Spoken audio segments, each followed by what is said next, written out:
Mardochée, ayant appris tout ce qui se passait, déchira ses vêtements, s'enveloppa d'un sac et se couvrit de cendres. Puis il alla au milieu de la ville en poussant avec force des cris amers et se rendit jusqu'à la porte du roi, dont l'entrée était interdite à toute personne revêtue du sac. Dans chaque province, partout où il arriva, l'ordre du roi et son édit, il eut une grande désolation parmi les Juifs. Ils jeûnaient, pleuraient et se lamentaient, et beaucoup se couchaient sur le sac et la cendre. Les servantes d'Esther et ses eunuques vinrent lui annoncer cela, et la reine fut effrayée. Elle envoya des vêtements à Mardochée pour le couvrir et lui faire ôter son sac, mais il ne les accepta pas. Alors Esther appela Hadak, l'un de ses eunuques, que le roi avait placé auprès d'elle, et elle le chargea d'aller demander à Mardochée ce que c'était et d'où cela venait.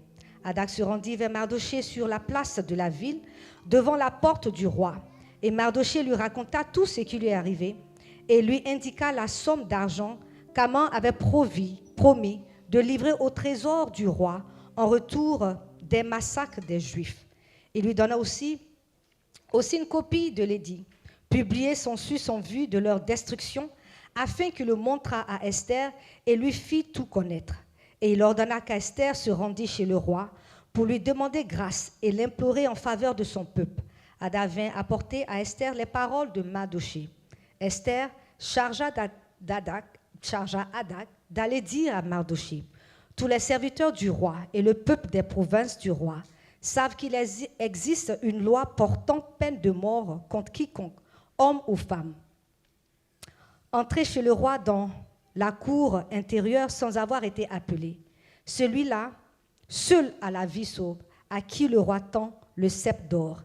Et moi, je n'ai point été appelé auprès du roi depuis 30 jours.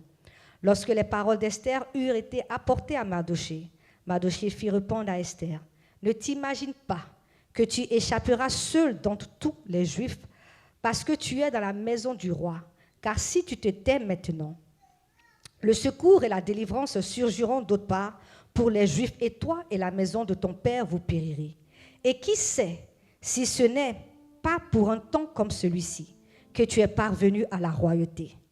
Esther envoya dire à Mardochée: va, rassemble tous les Juifs qui se trouvent à Sus, et jeûnez pour moi, et mangez ni boire pendant 3 jours, ni la nuit ni le jour. Moi aussi, je jeûnerai de même avec mes servantes, puis j'entrerai chez le roi malgré la loi.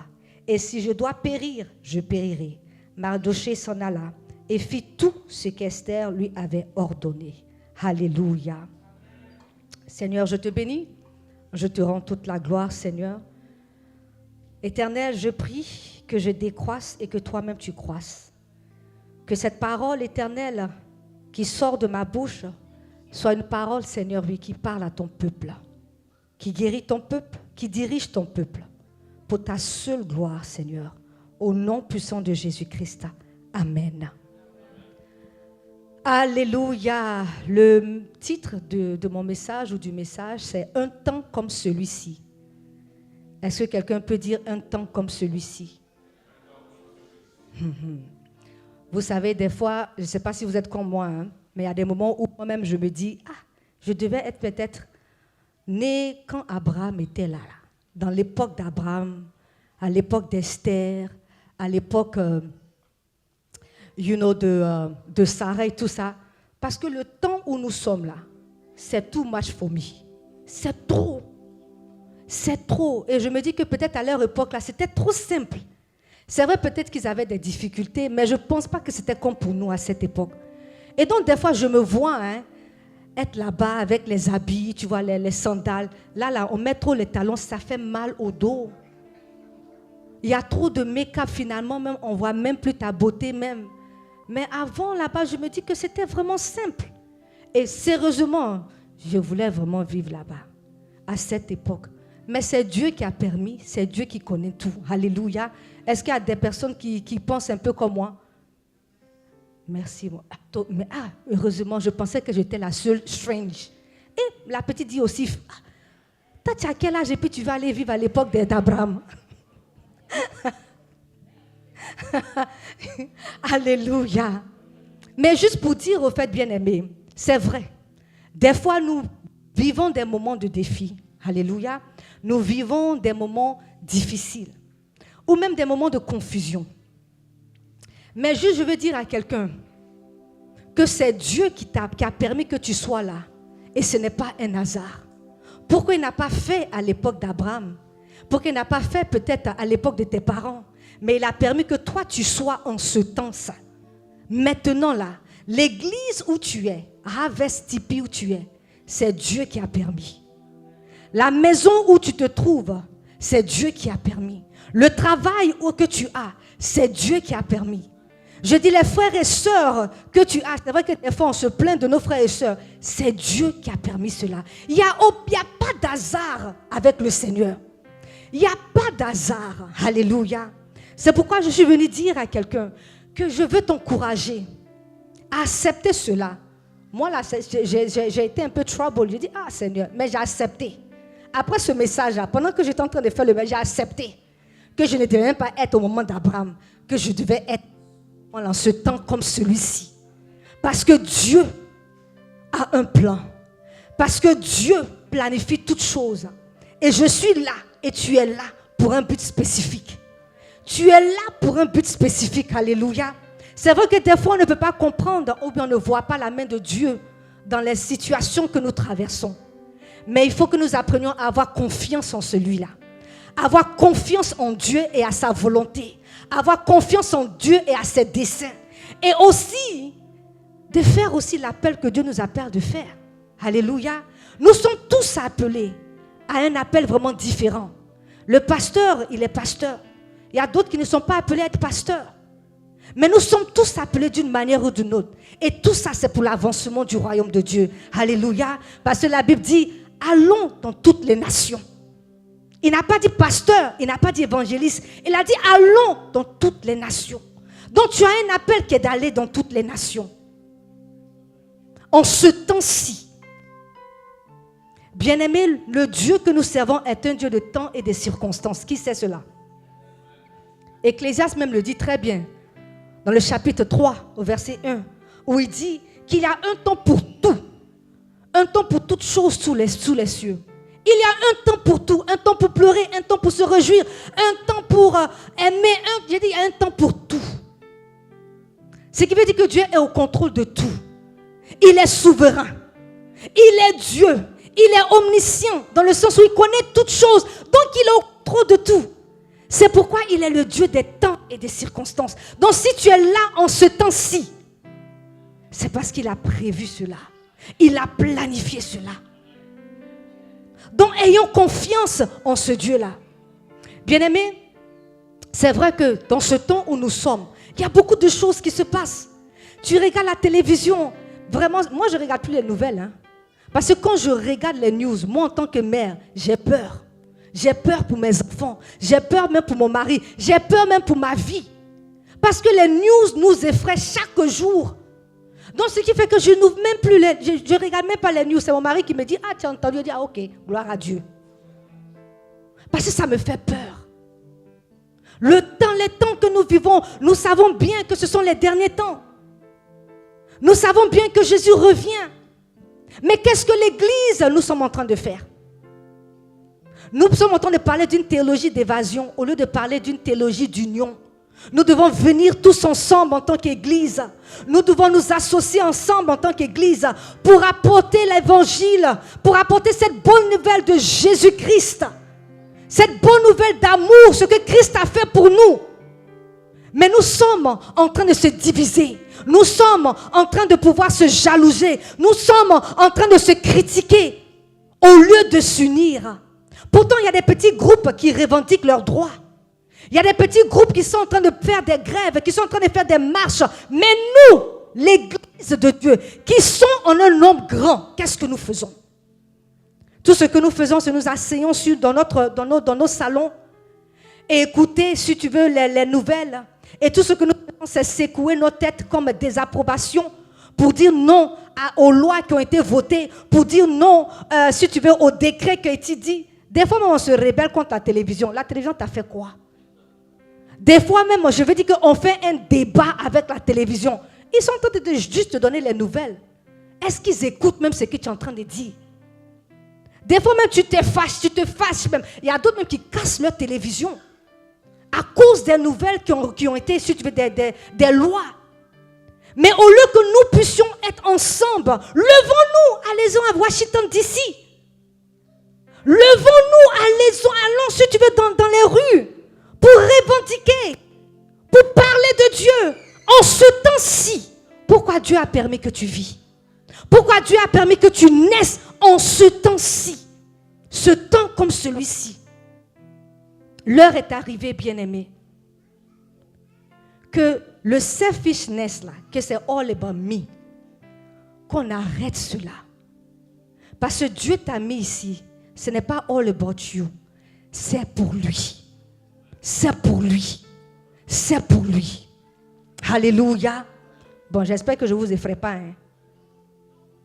Ok, je vais continuer alors, donc je continue. Amen. Nous venons juste de lire le livre d'Esther, chapitre 4. C'est un livre que tout le monde lit. Même les femmes, on aime ça. Hein? On aime lire le livre d'Esther parce que des fois, c'est un peu romantique où tu vois la jeune fille qui n'avait rien et subitement, maintenant, elle se marie au roi. Et puis, non, elle vit happily ever, whatever, comment ils disent ça. On aime lire cela. Et il y a des prédications qui ont été sorties de ce passage, de ce livre. Des prédications, si tu veux, de motivation. Mais cet après-midi, ce que je viens vous dire, c'est un cri d'alarme. C'est un cri d'alarme. Ce passage ou ces passages que nous venons de lire, je veux parler et je veux vous interpeller que nous devons nous lever dans un temps comme celui-ci. Le pasteur la semaine dernière a prêché et voici ce que Dieu a dit. Qui enverrai-je? Qui enverrai-je dans ce temps comme celui-ci? Qui enverrai-je? Qui enverrai-je dans ce temps comme celui-ci? Nous nous apprêtons à faire nos 3 jours de réveil et de gloire. Mais qui enverrai-je pour être revêti pendant ces 3 jours dans les nations? Qui enverrai-je, bien-aimé? Ce n'est pas un sermon de motivation, mais c'est une prédication d'alarme, merci, voilà. Hey, les francophones, I like it. Voilà. Parce que l'heure, elle est là. L'heure, elle est là. Alléluia. Bon, le micro, là, ça va on and off, moi, je ne sais pas. Hein. Esther, elle était une fille simple. Elle était une fille ordinaire. Elle était une fille ordinaire. Et la Bible même nous dit qu'elle avait perdu ses parents. Elle vivait avec son parent, Mardochée.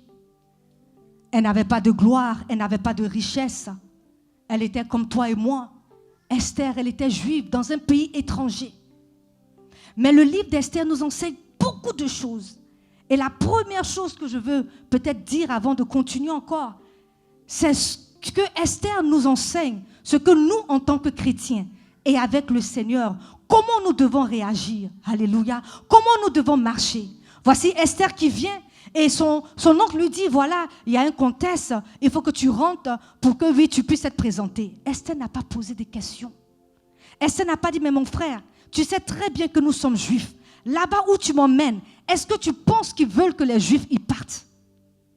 Mais elle est partie. Elle a suivi parce qu'elle avait confiance à son parent. Est-ce que nous avons confiance en Dieu? Lorsque Dieu nous dit de faire ça et ça, ce sont des moments de débat que nous commençons à avoir avec le Seigneur. C'est maintenant que notre connaissance, la petite connaissance, si je peux dire, c'est là que nous développons cette connaissance-là devant le Seigneur. Mais Seigneur, tu sais que si je fais ça, oh non Seigneur, peut-être tu n'as pas bien vu. Non. L'obéissance lorsque Dieu nous dit de faire quelque chose. Et Esther l'a manifesté. Lorsque Mardochée lui a dit d'aller se présenter, elle n'a pas posé de questions. Elle est partie. Dans ce temps comme celui-ci, est-ce que tu...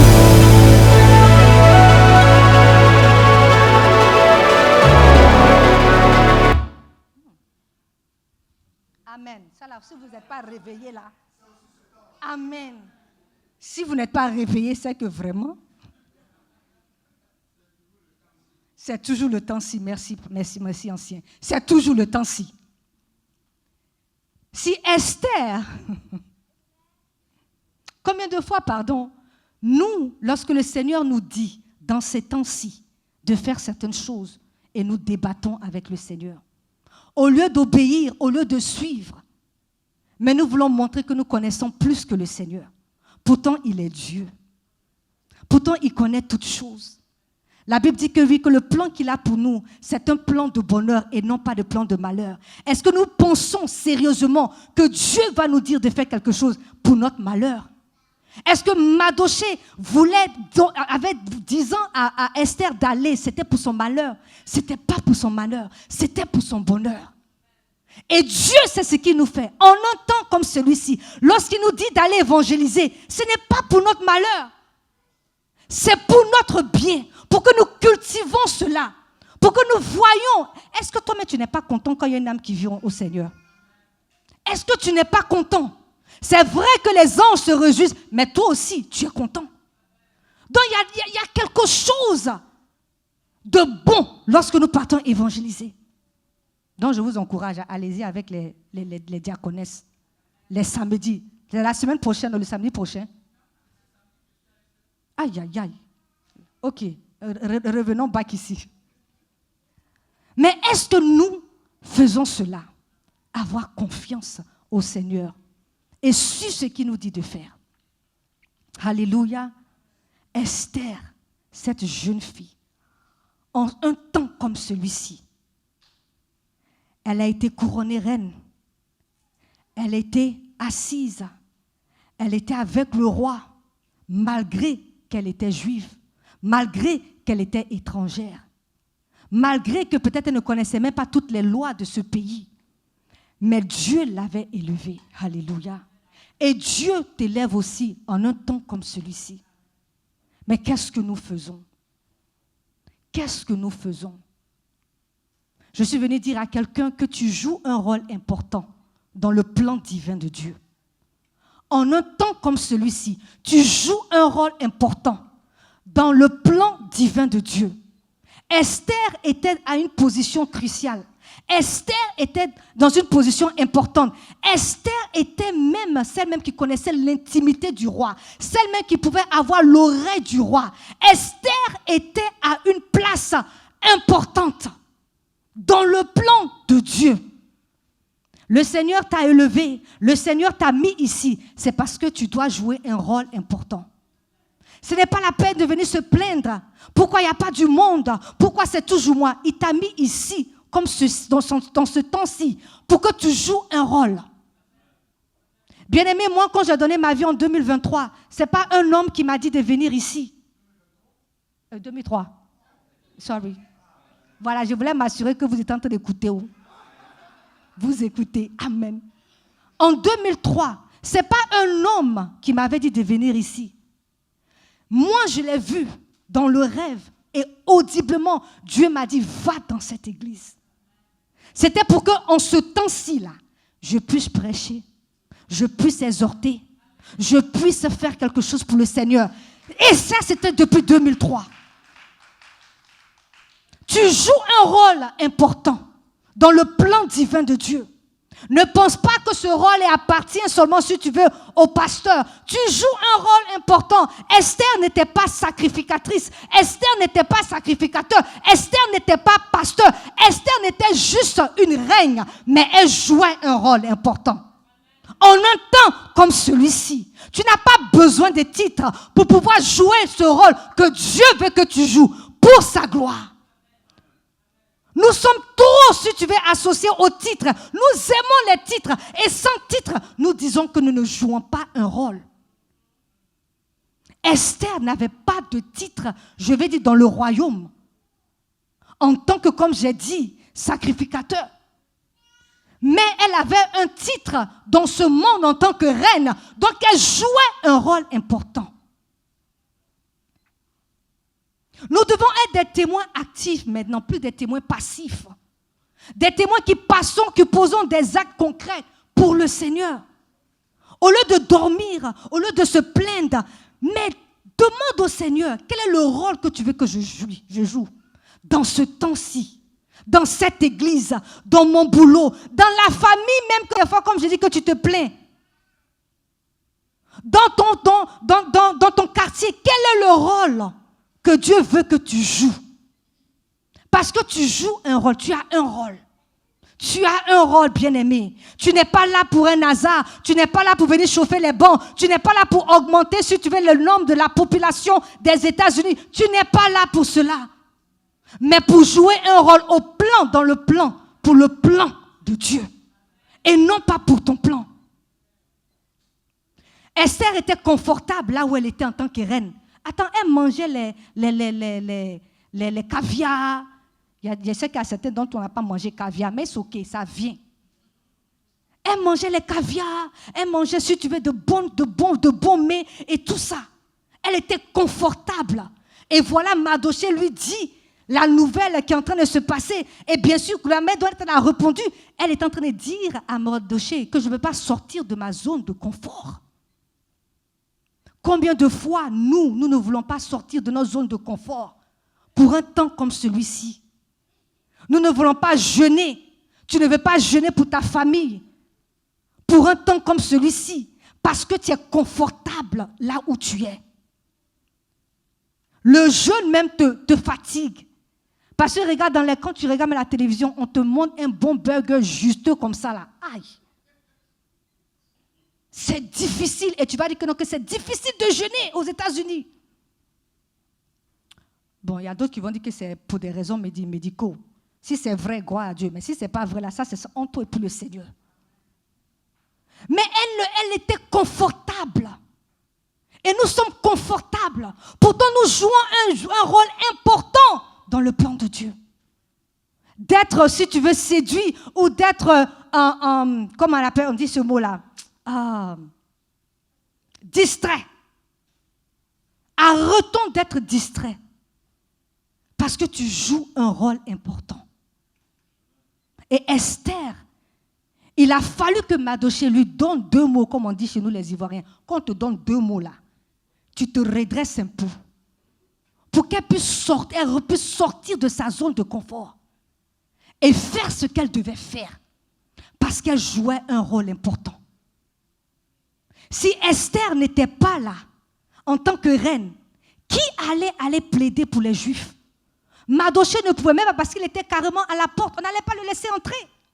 Dans le décret qui avait été déjà annoncé, c'était fini pour les Juifs. Mais Dieu l'a stratégiquement placé en ce temps-ci.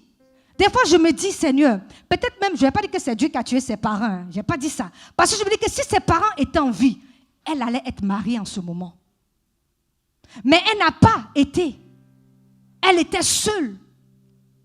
C'est parce que tout cela, ça faisait partie du plan de Dieu. Donc des fois, dans la situation où tu es en train de traverser, ça peut être peut-être, si tu veux, le célibat, ça peut être le mort de quoi que ce soit. Ne te plains pas. Dieu est en train de te placer stratégiquement parce que tu joues un rôle. Sarah a 90 ans. C'est là qu'elle a eu Isaac. Parce que Dieu avait planifié toutes choses. Parce qu'il fallait qu'en ce moment-là, Isaac vienne. Et après, Isaac allait voir jusqu'à ce que Jésus, il a les francophones. Je connais en anglais, mais je parle en français. Il a vous avez compris. Tout cela, pour que nous arrivions à ici en un temps comme celui-ci. Il n'est pas un Dieu d'hasard. J'ai dit, si vous voulez faire le français, allez-y chez le révérend Olo. Aïe. Il n'est pas un Dieu d'hasard. Tu joues un rôle important. Parce que tout ce que Dieu fait est bon et parfait pour toi. Je dis, il est bon et parfait pour toi. Bien-aimé, Dieu t'a créé. Il t'a équipé. Il t'a oint pour un temps comme celui-ci. Ne pense pas que tu es moins oint que ton partenaire ou ta voisine. Non. Il t'a créé, il t'a équipé, il t'a oint. Dieu a créé, il a équipé, il a oint Pierre et les apôtres et Paul pour un temps comme celui-ci. Je vous dis, entre toi et moi, toi tu vas vouloir être lapidé dans l'ancien temps là où on lapidait sans peur même. Tu allais vouloir être brûlé pour l'évangile et tu veux être net là-bas. Dieu savait que toi-même tu allais fuir. C'est pour ça qu'il a permis que tu vives en ce moment-là. Mais à cette époque-là, il avait équipé, il avait oint Paul, Pierre et les apôtres pour ce temps-ci. Jusqu'au point où ils pouvaient se faire lapider sans problème pour l'évangile. Ils pouvaient se faire décapiter sans problème pour l'évangile. Mais Dieu nous a fait grâce. Ici, là, maintenant, là, il y a beaucoup de lois jusqu'à ce que tu arrives à décapiter ça. Il y a beaucoup. Il y aura le jugement, il y aura, si tu veux encore, on va refaire encore ton trial, on va avancer. Donc tout cela, Dieu est tellement gracieux pour nous. Un temps comme celui-ci. Non pas seulement que le Seigneur, en un temps comme celui-ci, tu joues un rôle important. Mais c'est parce que Dieu permet que tu puisses expérimenter un point culminant dans la vie. Ton appel va se développer jusqu'à arriver à un jour. Et ce jour-là, c'est là qu'est le point culminant. Tout ce qui s'est passé après, c'était juste une préparation pour arriver à ce jour-là. L'appel de Noé, c'était pour pouvoir, si tu veux, sauver l'humanité. Alléluia. Nous connaissons tous l'histoire de Noé, où Noé, il vivait dans une époque où vraiment, je veux dire, le péché était atroce. Où même le Seigneur même était tellement, je veux dire, bouleversé, où il a voulu détruire. Mais il a trouvé une personne qui était intègre et fidèle. Et en ce moment, il eut un point culminant dans la vie de Noé, où Dieu, maintenant, lui a dit de faire l'arche. Alléluia. Il y a un point culminant dans ta vie, où Dieu, maintenant, va changer le cours des choses parce que tu joues un rôle important. Tu joues un rôle important. Nous voyons bien aussi l'histoire de Moïse. Moïse, son appel, c'était, si tu veux, de faire sortir le peuple d'Égypte, le peuple de Dieu en Égypte. Mais lui, il fut le premier qui est sorti. Vous vous rappelez, il a quitté d'abord l'Égypte parce qu'il avait tué. Il fut le premier pour sortir d'Égypte. Il fut maintenant un point culminant où Dieu lui a parlé dans le buisson ardent. Il lui a dit de repartir en Égypte pour faire sortir son peuple. Bien-aimé, Moïse n'était pas parfait. Moïse bégayait. Moïse même avait tué. Mais pour dire que Dieu utilise les personnes qui sont imparfaites pour un temps comme celui-ci, pour accomplir le plan qu'il a. Donc ne pense pas que peut-être moi je suis parfaite. Loin de là. Dieu utilise les personnes imparfaites dans un temps comme celui-ci pour accomplir ses desseins. Nous voyons bien aussi l'exemple de Joseph, où nous voyons bien que Joseph était le fils le bien-aimé de Jacob. Alléluia. Et voilà ses enfants, ses frères et sœurs, ses frères, jaloux de lui, l'ont vendu. Le pauvre, il a traversé trop de situations. Il est parti, il était en esclave chez Potiphar, après maintenant parti en prison. Mais il eut un point culminant pour Joseph. Lorsque dans toute l'Égypte, il n'y avait aucune personne qui pouvait traduire le rêve de Pharaon.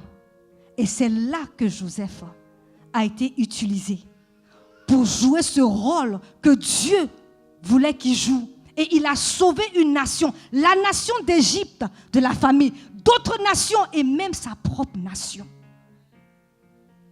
Notre Dieu n'est pas un Dieu des hasards. David aussi, son appel, c'était qu'il devienne roi. Mais il fut un point culminant dans sa vie où il a fallu qu'il parte maintenant affronter Goliath. Et de là maintenant, on a entendu dire que Saül a tué 1000, mais David a vaincu 10 000. Mais David avait persévéré. David avait la foi. David était courageux. Donc pour dire que dans ce temps comme celui-ci, garde ta foi. Sois courageux parce que tu joues un rôle très important dans le plan de Dieu. Bien sûr, Esther, nous venons lire Esther. Il y a eu un point culminant dans sa vie où maintenant, là, on te demande, on te dit, ma chérie, prends une décision, va parler. Sinon, là, si tu ne le fais pas, tu vas périr. Et elle a fait. Elle a pris le courage. Même si elle devait mourir, elle dit qu'elle allait partir. Parce qu'elle jouait un rôle important dans le plan de Dieu. Alléluia. Merci. Paul, nous connaissons tous l'histoire de Paul. Où il était celui qui persécutait le peuple de Dieu. Mais il eut un plan, un point culminant dans sa vie. Lorsqu'il partait, il marchait vers le chemin de Damascus. Et le Seigneur lui-même s'est apparu à lui. Et nous avons vu comment Paul maintenant, jusqu'à présent, on parle de lui. Cet évangéliste mondial, on parle de lui. Même les musulmans parlent de Paul. Même les démons disent que Paul, on connaît, mais toi, tu es qui? On ne te connaît même pas. Mais Paul, on le connaît. Parce qu'il jouait, il a joué un rôle important dans un temps comme celui-ci. Bien-aimé, il y a un point culminant que le Seigneur s'apprête à ce que tu puisses rentrer, expérimenter. Mais je veux que tu saches qu'en ce moment-là, quand ce point va arriver, sache que c'est parce que tu dois le traverser et l'accepter, parce que tu joues un rôle important. Tu joues un rôle important. Étienne, c'est vrai, le point culminant, il s'est même laissé lapider pour le Seigneur, parce qu'il devait jouer ce rôle important. Donc ce ne sera pas le moment où maintenant nous allons donner des excuses, parce qu'il y aura des fois des sacrifices que le Seigneur va te dire de faire pendant ce point culminant. Il y aura des sacrifices, mais ne te décourage pas. Sois fidèle, sois courageux, sois courageuse, sois intègre. Et sache que le Seigneur t'utilise même dans tes imperfections. Parce que tu joues un rôle important. Qui enverrai-je? Le Seigneur a dit, en ce temps-ci. Révérend Olo, est-ce que c'est toi? Ancien François, est-ce que c'est toi? Est-ce que nous allons dire, c'est nous? Parce que nous savons que nous jouons un rôle important dans le plan de Dieu. Bien-aimé, il faut que tu saches qu'en ce temps-ci, Dieu t'a béni pour que tu puisses être une bénédiction. Tu as été sauvé pour que tu puisses sauver quelqu'un. Dieu t'a béni pour être une bénédiction. Mais nombreux d'entre nous, Dieu t'a donné maintenant un salaire de 6 figures, c'est ce qu'on dit, non? Maintenant, tu ne veux même plus penser même. Tu ne donnes même plus tes 10 000 offrandes. On te demande qu'il y a une sœur qui a besoin d'assistance. Tu regardes, c'est comme si on ne t'a pas parlé, toi. Tu penses que Dieu t'a béni. C'est pour toi-même. Ou des fois, on dit, ce que j'entends, j'ai trop travaillé pour cela. C'est Dieu qui t'a donné la force pour travailler dur. C'est Dieu qui t'a donné cette opportunité. Il y a des gens qui n'ont pas de travail. Mais toi, il a ouvert cette porte. Donc ne viens pas me dire, j'ai trop travaillé dur pour cette position. Il t'a donné cette force. Il t'a donné cette connaissance. Il t'a donné cette faveur. Il t'a donné l'intelligence.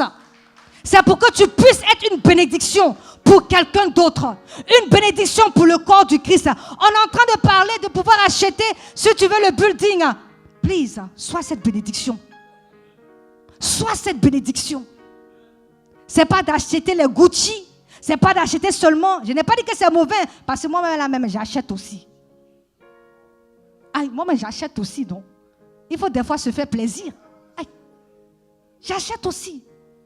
Mais ça ne veut pas dire que si le révérend Olo a besoin d'une aide, je ne vais pas le faire. Je vais le faire. Parce que si Dieu m'a béni, c'est pour que je puisse bénir aussi le peuple de Dieu. Il y a une joie à donner, bien-aimé. Il y a une joie à donner. C'est vrai qu'il y a une joie aussi à recevoir, mais il y a une joie plus meilleure à donner. Et c'est ce que le Seigneur cherche. Parce que la loi du royaume, qui est la multiplication de la bénédiction, tu donnes et tu seras encore plus donné. Tu arroses et tu seras arrosé. Tu donnes et le Seigneur va multiplier. Plus tu gardes là, ma chère, faut rester, ça va rester comme ça. Mais plus tu donnes, le Seigneur te bénit. Le Seigneur multiplie. Le Seigneur ouvre les écluses des cieux. Il y a une joie à donner. Et même nous, en tant qu'Église, nous devons nous entraider parce que nous jouons aussi un rôle important dans le plan divin de Dieu en un temps comme celui-ci. Qu'est-ce que l'Église Himmitu peut faire pour pouvoir aider ceux qui sont au dehors? Comment nous voulons qu'ils acceptent le Seigneur si nous-mêmes nous ne faisons pas des dons, des gestes, si nous n'allons pas dans les orphelinats, si nous n'allons pas dans les prisons, nous n'allons pas dans les shelters? Nous devons nous unir en tant qu'Église pour un temps comme celui-ci. Qui enverrai-je? Je me rappelle, c'est un témoignage, on était partis dans un shelter avec d'autres femmes. Et c'était des shelters de famille. Et on était partis, c'était vers novembre, décembre, pour donner, si tu veux, des cadeaux, parce que c'est sûr que dans ces familles qui ont des enfants, c'est sûr qu'elles n'avaient pas peut-être des moyens, ou ils n'avaient pas des moyens, parce que des fois, c'est le père seul. Et c'est une famille avec ses enfants. Et on a acheté des cadeaux, on est parti. On a prié. Il y a une, ne sachant même pas du tout que parmi ce groupe-là, il y avait une francophone, une Camerounaise qui était là. Et qui a dit, elle a donné son histoire. On a prié avec elle. Elle a accepté le Seigneur. Mais maintenant, si vous la voyez établie, elle a une voiture, elle a une maison, elle a un travail. Et elle sert le Seigneur. Mais si nous, on n'était pas sortis en tant qu'Église, aller parler de la bonté du Seigneur avec bien sûr des cadeaux, être cette bénédiction pour cette famille en ce moment de holidays. Bien aimé, il y a des familles pendant les moments de holidays qui pleurent. Et les enfants, ils ne comprennent pas que le papa ou la maman a l'argent ou n'a pas d'argent. Et tout ce qu'ils demandent, où est mon cadeau de Christmas? La mère ou le père, comment ils vont faire? Et il y a des moments où ils doivent faire des sacrifices que je ne peux même pas vous dire. D'autres se livrent même, se vendent même pour avoir peut-être $5 pour acheter quelque chose. Mais nous, en tant qu'Église, nous devons venir parce qu'en ce temps comme celui-ci, nous jouons un rôle pour toucher une famille, pour toucher une âme, pour même donner un petit sourire à quelqu'un. Juste un sourire. Et l'Esprit de Dieu va faire le reste. Dieu t'a béni pour être une bénédiction. Donc on dit, donnez la donnée. Hein. Après la prédication, j'ai même mon panier donné. Donner. Ça là, mais c'est un Diacre Maurice, j'allais dire un mot en ivoirien là, mais je vais laisser. En brie même, vous allez donner.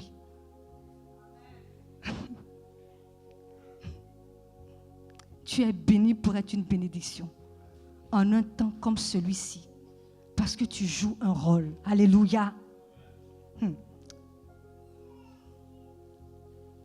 C'est pour un temps comme celui-ci que nous avons tous été préparés.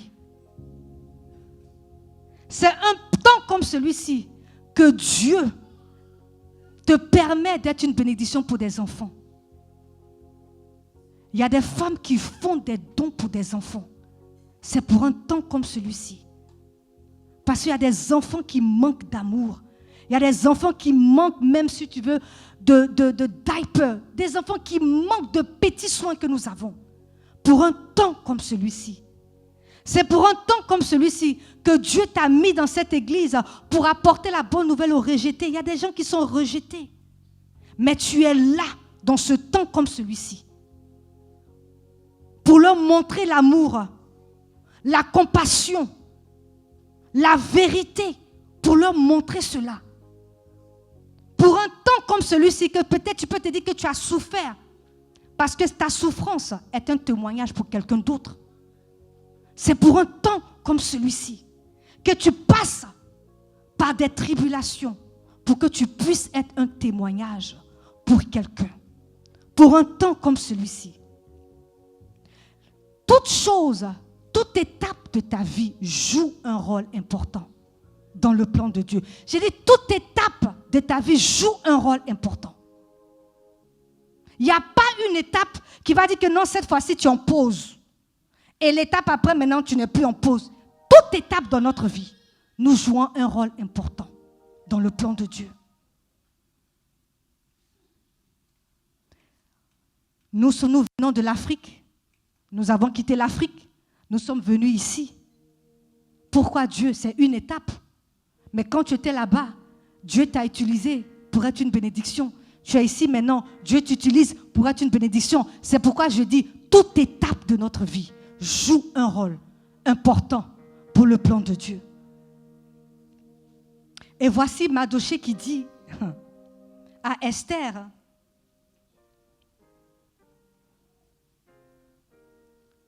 car si tu t'étais maintenant, le secours et la délivrance surgiront d'autre part pour les Juifs. Et toi et la maison de ton père, vous périrez. Dieu demande et il dit, qui enverrai-je en un temps comme celui-ci? Bien-aimé, tu peux dire, peut-être pas moi. Peut-être c'est le révérend ou l'autre qu'il doit emmener. Dieu peut l'accepter. Parce qu'il peut utiliser qui il veut. Mais toi, tu vas rater ce que le Seigneur veut faire pour toi. Même Jésus a dit, Jérusalem n'a même pas vu la visitation. Lui-même Jésus. Jérusalem a raté la visitation. Ésaü, Isso, avec Jacob, ils ont méprisé, si tu veux, son droit d'aînesse. Même il a vendu. Alors Dieu l'a méprisé. Il a utilisé Jacob. Élie, sa famille, qui était appelée à être, si tu veux, le souverain sacrificateur. Mais qu'est-ce qui s'est passé? Ses enfants ont désobéi au Seigneur. Et qui a pris la relève? Le serviteur Samuel. Alléluia. Voici Saül aussi, le roi Saül, désobéi au Seigneur. Pourtant, c'était Dieu. Bon, c'est vrai, le peuple avait choisi, mais Dieu avait quand même accepté. Donc, ça doit être toute la famille qui devait continuer dans la lignée royale. Mais il a désobéi. Qui a pris cette royauté? David. Donc, je voulais dire à quelqu'un, en ce temps comme celui-ci, où Dieu dit qui enverrai-je, et tu veux te mettre à l'écart là, il va m'utiliser. Il faut dire à ton voisin, il va m'utiliser. Et je ne veux pas que tu rates cela. Parce que quand tu vas me voir dans la gloire là, moi je ne sais pas où tu seras. Mais je voudrais au moins que nous tous, nous puissions tous être ensemble. Glorifier le Seigneur ensemble. Magnifier le Seigneur ensemble. Donc je vais répéter encore, qui enverrai-je? Le Seigneur dit, qui enverrai-je en un temps comme celui-ci? Mais j'attends des réponses, ou bien ce n'est pas une question. Ou bien il fallait que je dise, ok, c'est une question que je suis en train de poser maintenant. Le Seigneur dit, qui enverrai-je? Qui enverrai-je? Le temps est en train de nous faire défaut. Qui enverrai-je? Je vais faire cet appel-là. Si véritablement, sincèrement, honnêtement, tout l'étonnement que tu peux dire, tu veux être cette personne que Dieu peut compter pour t'utiliser et que tu sais que tu es en train de jouer un rôle important. Tu peux juste te lever et le pasteur ou les pasteurs vont prier avec toi, se mettre en accord avec toi. Donc je vais demander à l'assemblée de se lever parce qu'on est en train de clôturer. Il faut que je dise que clôture alors. Et encore, je vais faire cet appel. Qui enverrai-je? C'est ce que le Seigneur dit. Dans un temps comme celui-ci.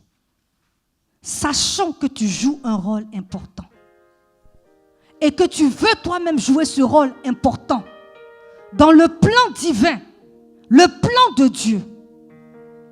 Je vais te demander de venir. Et nous allons nous accorder avec toi. Nous allons prier avec toi. Nous allons dire au Seigneur de te fortifier, de t'encourager, de t'équiper, de t'oindre afin que oui, tu puisses, parce que ce n'est pas une œuvre facile. Ce n'est pas une œuvre facile. Vous avez vu combien les personnages, même si tu veux de la Bible, même ceux même on a entendu,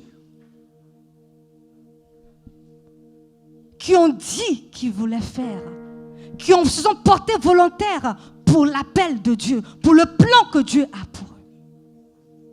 Pour un temps comme celui-ci. Bien-aimés, les heures, l'heure, ces derniers temps sont mauvais. Et le Seigneur est en train d'interpeller. Le Seigneur est en train de donner un cri d'alarme. Qui enverrai-je? Où sont ceux que je veux, que je peux compter pour parler de mon évangile? L'ennemi n'a pas de jour off. L'ennemi n'a pas de PTO. Satan n'a pas de sick leave. Mais c'est nous, on a sick leave. C'est nous, on a annual leave. Tous les livres. Aïe, aïe, aïe. Floating Holiday. On a tous ces livres-là. Mais Satan n'a pas de livres. Il n'est pas en vacances. Il est constamment en train de travailler. Il fait même overtime. Nous, on ne peut même pas faire overtime parce qu'on ne nous paye pas. Satan fait des overtime et des overtime et des overtime. L'heure est à le temps. L'heure est là, bien-aimé. Je veux que toi-même tu entends ceux qui sont devant, qui sont mis devant. Parle au Seigneur. Il a dit, qui enverrai-je? Dis, Seigneur, me voici. Ceux qui sont dans l'assemblée, imposez vos mains sur eux. Que le Seigneur, le Saint-Esprit vous inspire de prier pour eux. Priez pour eux. Parce que ce n'est pas une tâche facile. Mais ils ont pris cette décision. Ils ont dit, oui, Seigneur, me voici. Qui enverrai-je? Me voici, Seigneur. Parce que je sais que je joue un rôle important. Parce que je veux jouer un rôle important. Pour faire avancer son œuvre. Pour populer le royaume des cieux. Dépopuler le royaume des ténèbres. Me voici. Me voici. Me voici, Seigneur. Me voici, Seigneur. Me voici, Seigneur. Tu connais mes faiblesses, tu connais mes forces, tu connais mes défauts, tu connais tout, Seigneur. Mais je dis, me voici, Seigneur. Je dis, me voici, Seigneur.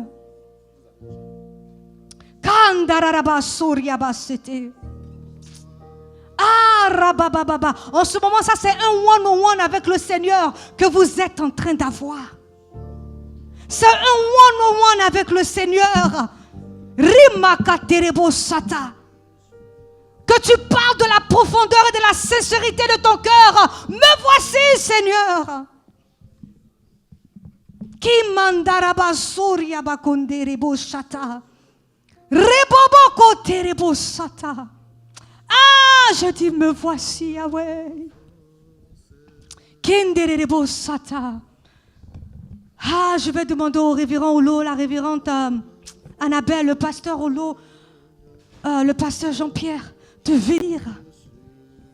Et nous allons nous associer avec vous.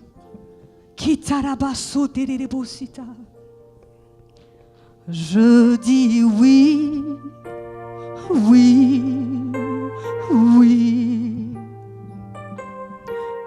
Je dis oui, oui, oui. Je dis oui, Seigneur. Alléluia. Je dis oui, Yahweh. Oh, je dis oui, oui, oui. Je dis oui, oui, oui. Je dis oui, oui, oui. Je dis oui, Seigneur. Je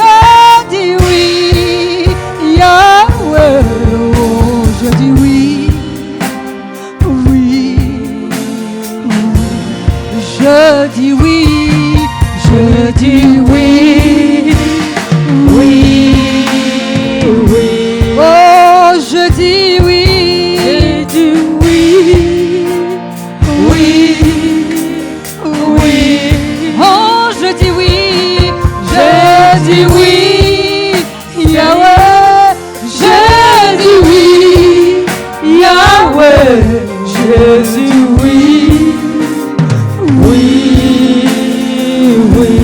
Je dis oui, je dis oui, oui, oui. Oh, je dis oui. Je dis oui, Oh, oui, oh oui. je dis oui. Je dis oui, Oh, Seigneur, je dis oui. Yahweh, je dis oui, oui, Oh, je dis oui. je dis oui, Je dis oui.